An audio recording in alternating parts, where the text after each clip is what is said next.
I'll take one. I got them. So what can you tell us about the dinosaurs? What do you know? I know all the secrets. Oh good, start spilling, man. Otherwise we're keeping the coffee Hostage, yeah. Don't take my coffee. What do you want to know about it? What's going on? I mean, people and such, and what do they got on display? What do you know? I don't know. It's all very top secret, hush-hush kind of stuff, but they definitely are cooking up something good, and I'm sure there's going to be a bunch of new dinosaurs, new characters. I know Chris and Bryce are coming back, but it's all kind of like, it's all up in the air right now. Even just things that are up in the air that are possibilities. Have you heard anything bounced around? I haven't, I haven't been in that echo chamber at all, so we'll see. It's an exciting thing, though. You as an actor, what would you like to see your character become and kind of grow? I don't know. I think Zach and Gray, I'd like to see that brother relationship grow a little bit more, so that they probably get along a little bit better. And then, maybe Zach and Gray go into like a secret Owen Navy SEALs program and become like Raptor fighters. Or trainers. Or trainers, or anything, So how many times have you seen the original Jurassic Park scene with the raptors in the kitchen? Oh, it's the best. Right? Yeah. Because you must have, when preparing for the role, think, oh, now we're going to be basically those kids. You're a little bit older, of course, but you need to have that sort of iconic scene, which I think you've achieved in Jurassic World with the gyroscope. Yeah. Right.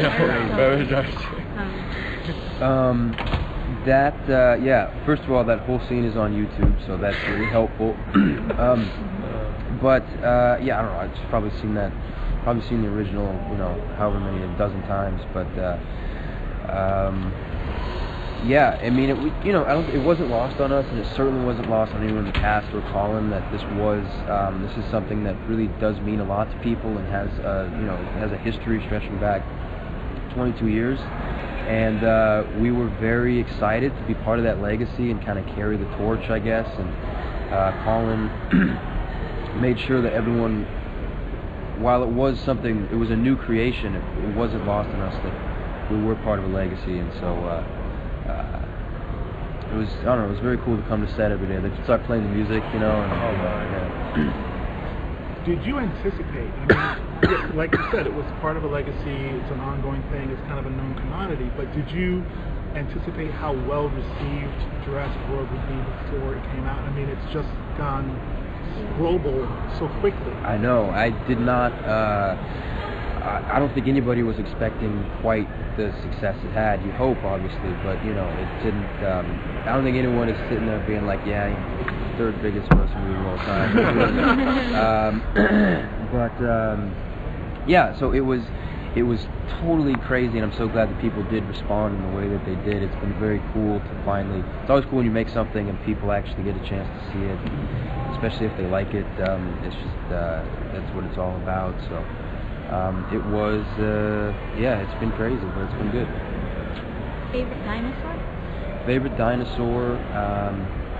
I gotta say the raptors, honestly. They're just kind of like the classic, and that scene where they're tapping on the kitchen floor. Yeah, had me at that. That was it. How excited are you to see this animatronic raptor? And now almost all these kids, when they go out on an adventure, that they could have the same experience that you see in the movie. It's pretty cool. I was just downstairs on the floor, and they had those guys that were in the suit, and it's really awesome. It's cool to see people experience it for the first time, and just see how excited and in awe everyone was. There was a little kid in like a Power Ranger suit that came up and was like, kind of touching it, freaked out. But it was good. It was good.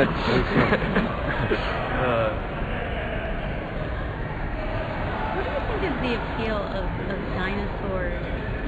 Having actually been the only one at the table to actually go to Jurassic World. What do you think is the appeal for these dinosaurs? I think it's that fear, that like prehistoric, like primal sense of we're not the top of the food chain anymore, and we have to go back and it's kind of it's an interesting idea to play with, and the fact that these animals actually existed also, changes things a little bit. Yeah, I mean, it's cool, to go to the Smithsonian or the Natural History Museum and see these bones and then have them brought to life on the screen. And, I think that's part of the appeal, is just having a part of history that comes to life. Can I ask you a funny question? I know you've been all over the world now. What country has the craziest Jurassic World fan? Crazy fan things that you have gotten? Maybe Japan, just for like the extreme. Well, I don't know. It's weird because Japan is really, everyone's very excited about it, but it's very polite and it's very reserved. And so like here you go to the movie premiere and it's like people are screaming, da da da da, and there it's like dead silent when you go in and everyone just waves at you. It's crazy. It was like unlike anything I've ever experienced in my whole life. And but it was really cool just because everything is like new and weird, and you're trying to like kind of put the pieces together. Not weird, but different for me. And it was that was probably the coolest experience and fan experience there. How did you feel? I'm so sorry if I interrupted. How did you feel when you were just watching, when you stumbled upon the first Jurassic World in the movie? That was my connection to it. When I saw it, I was like, oh my god, yes! But it's a completely different story, I feel like. How did you feel when you came across that? Yeah, I mean, it's not like a little independent movie or anything. It's not like a little gem you like stumble across. Like, oh, you guys seen Jurassic Park?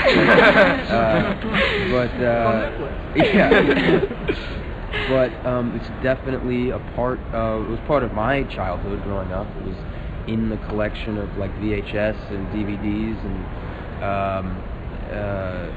and yeah, it's like, when you first watch it that first time, there is that, it's just, it transports you. It's got kind of that magical movie thing, and those John Williams knows how to throw some notes together, and it makes you feel a certain way, and it's pretty cool to be a part of, and the fact that I think with all Amblin films there's a sense that something like big is happening that you're watching. It's coming. What's the coolest piece of swag you got from like set? Like, something you shouldn't have taken, or like an outfit, or dinosaur egg, or I got quite a few stuffed animals from the gift shop, and one of those, it's like a raptor head, but it's just like in like a little puppet thing. But they had a bunch of these, like all that swag and stuff before it actually came out was stocked in the Jurassic World Main Street, and so you're walking through and like all the stores are functional, and so it was weird, honestly. And so once everything got destroyed, you kind of got to like sift the wreckage and see what you could find. So yeah, some like stuffed animals, some like a pair of sunglasses, I think, randomly. Just the fact that it was from the set was kind of cool. So I have to ask, in the previous Jurassic Park sequels, it kind of got away from the theme park theme, and I'm not asking you to say what you know, just what would you want? Do you want them to still keep theme park atmosphere, or have it more, let's say, Lost World or Jurassic Park 3?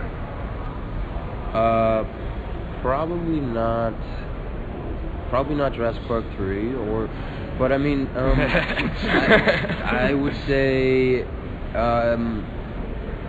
it's kind of hard to top that original. I'd say if it ain't broke, don't fix it. So you might want to stick with that, just because that is, I think, the truest. It's the truest form of the film. I think is that first one. That's when it was like most heartfelt, and you could kind of feel it in your nerve endings. So. I'm going to stick with that.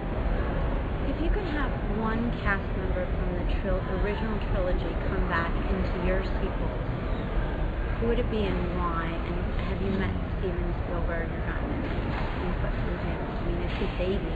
It is his baby. He has a lot of babies, and they're all grown up. I'd probably say either a one-armed Samuel L. Jackson or a one-armed Samuel L. Jackson. I would love that. And then as Any far as particular reason why? because it's Samuel Samuel Jackson. Jackson? Yeah. You can't say the reason why. Just watch Pulp Fiction. I was wondering if you had any ulterior motives. No ulterior motives. Seems like a cool guy. You know, does like yeah. And I did get a chance to meet Spielberg once, and it was crazy. I mean, it was like very brief. It was kind of like a handshake, but I was like kind of geeking out a little bit. He was like, hey, I think you grew, and I was like, yeah, I grew, but yeah. And, it's just I didn't know what to say. It was just. I'm excited to see you grow into it because the kids were so young when they started, and you started a little bit later, so you have the potential to be a real adult character and kick ass. I hope so. We'll see. I don't know what's going to happen with the franchise. It's going to be a few years before I think anything comes to light, but it's yeah, I'd be very down to kick some ass. That'd be fun. Do you think your character is going to be almost like the Raptor Whisperer as well? He's going to learn from. Maybe that'd be pretty badass. That would be cool. Like a master and apprentice kind of relationship. yeah. Like, get the secret language of the Raptors down. Yeah. You know what? Pitch that. Let's do that. That sounds good. Give me the number, right? Yeah. Why do you think people want to tame things that could potentially kill them? Like, why do we have the need to put, these things, in an amusement park? Why do you think that? That's a good question. I mean, I think it's kind of human nature to want to like piss on everything, or I don't know, stick your flag in the mountaintop, and be like, yes, we're above that, we've done it. Yeah, I think the fact that we are what we are, it's kind of a double-edged sword. It's like this like reason and great capacity for emotion and learning, but then at the same time, we're also like really fickle and greedy, and I think it's just human nature to want to dominate our environment. So the fact that we put them in cages, it just kind of goes to show that. How do you think they get insurance? Insurance? I don't know. Insurance nightmare. I can imagine. How many teeth? Last question. Oh no, I'm just a little awkward because I've seen you in Millie's Enjoy, and I thought you were really great. Thank you. Oh, is this T-Rex or Indominus Rex? T-Rex. No question. No Right question. answer. Yeah. No question. Indominus, nah. Not about the Indominus lifestyle. Thank you. Yeah. Thank you so much. Hope you guys have a good rest of the day. You looking forward to anything at Comic-Con? Yeah, I don't know. I mean, I get off like at noon, so I might wander around and check some stuff out. You guys have any suggestions? From the costume. If you could somehow People will get stop you. I'm sure you could get into the Daredevil Jessica Jones panel. I would definitely suggest that. Okay. And get yourself a LexCorp charger. Oh, yes. yeah. LexCorp, they have these chargers they're giving away over by the Superman Okay. rotunda. Cool. Yeah, it's awesome. Is it like for like a lightning for USB or something? Yeah. It's It's small- about yay big. yeah. It's really tiny. Okay. You have to cool. pledge allegiance to LexCorp. That's the only problem. Sign your soul. It's fine. It was nice meeting you. Nice to meet you. Cannot wait to see you actually kick some ass. Thank you very As much. an adult, not just a kid running around. I think you'll appreciate be it. awesome as a man. Thank you. Gotta run. Oh. Oh yeah, he's got it. Somewhere, Oh, that's cool. Awesome. Yeah, and it comes charged. All right. Thanks, man. Nice to meet you, man. Yeah. Oh yeah. Thank you. It was really nice to meet you. It was and really nice to meet you that. too. And this is your phone, right? Yes. Don't forget that. There you go. Sorry about that. Oh, sorry. Yeah. How was that? This is a really off question about Melissa.